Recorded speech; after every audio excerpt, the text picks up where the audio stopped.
Hi everyone! Kain tayo! Meron akong salmon head na sinigang. Ayan.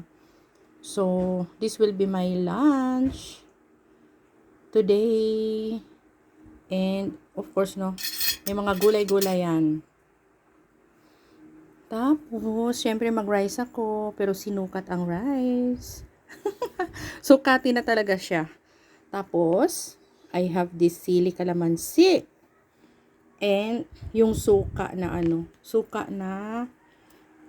gawa ko, organic yan, made by me, and it was made of banana ripe. So, yan, huwag niyong itapon yung mga banana ripes ninyo.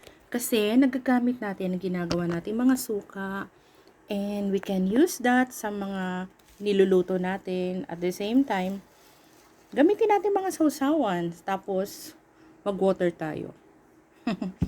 So, this will be